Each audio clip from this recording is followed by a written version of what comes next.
नमस्कार दोस्तों, आप सब लोगों को एक सुंदर कजरी गीत 15 अगस्त के ऊपर सुनाने जा रही हूँ। अच्छा लगे तो लाइक करिए, कमेंट करिए, सब्सक्राइब करिए और फुल वॉच करके सुनिए।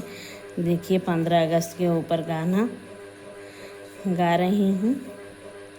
हमरे सैया हैं देश के जवान सखी, गाँव के किसान सखी ना। हमरे सैया हैं देश के जवान सखी, खेत के किसान सखी ना। खेत के किसान सखी, खेत के किसान सखी, खेत के किसान सखी, खेत के किसान सखी। हमरे सैया हैं देश के जवान सखी, गाँव के किसान सखी ना। हमरे सैया हैं देश के जवान सखी, खेत के किसान सखी ना। की करी केतना उनके गुण के बखान सखी, खेत के किसान सखी ना। की करी केतना उनके गुण के बखान सखी, खेत के सिखा किसान सखी ना। हमरे सैया हैं देश के जवान सखी, खेत के किसान सखी ना। हमरे सैया हैं देश के जवान सखी, खेत के किसान सखी ना।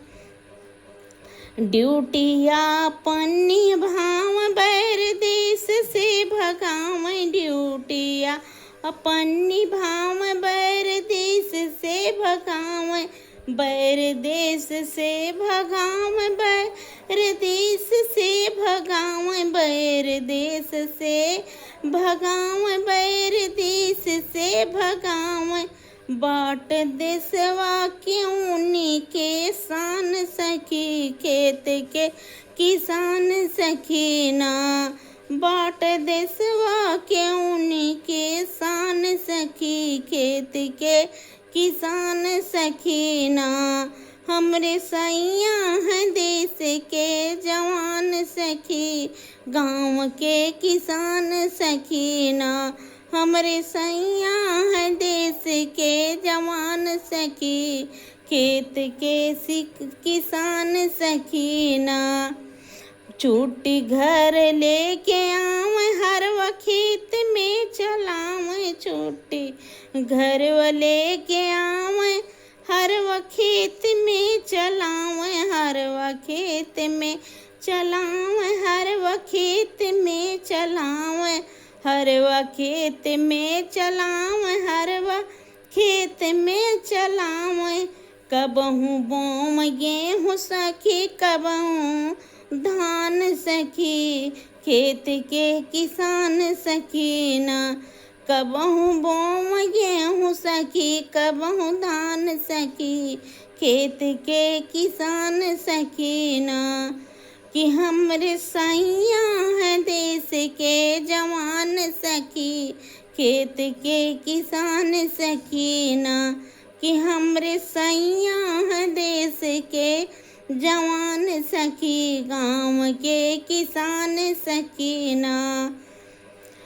अगस्त 15 जो आव देश आज़ादी मनावे, अगस्त 15 जो आव देश आज़ादी मनावे, देश आज़ादी मनावे, देश आज़ादी मनावे, देश आज़ादी मनावे, देश आज़ादी मनावे।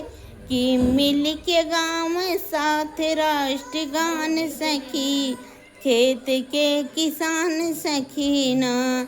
कि मिल के गाँव साथ राष्ट्रगान सखी, खेत के किसान सखी ना। हमरे सैया हैं देश के जवान सखी, खेत के किसान सखी ना। हमरे सैया हैं गाँव के किसान सखी, के गाँव के किसान सखी, जवान सखी, गाँव के किसान सखी ना। कीड़ा लागे से बचावे माने माटी के बढ़ावे, कीड़ा लागे से बचावे माने माटी के बचावे, माने माटी के बचावे, माने माटी के बचावे, माने माटी के बचावे, माने माटी के बचावे। कि हमारे मान आन बान सखी खेत के सिखा किसान सखीना, कि हमारे मान आन बान सखी खेत के किसान सखीना। हमरे सैया है देश के जवान सखी गाँव के किसान सखीना, कि हमरे सैया है देश के जवान सखी खेत के किसान सखीना। कि करी कितना उनके गुण के बखान सखी गाँव के किसान सखीना, कि करी कितना उनके गुण के बखान सखी गाँव के किसान सखीना। कि हमरे सैया है देश के जवान सखी गाँव के किसान सखीना, गाँव के किसान सखी गाँव के किसान सखी। कि हमरे सैया है देश के जवान सखी गाँव के किसान सखीना, कि हमरे सैया है देश के जवान सखी गाँव के किसान सखीना।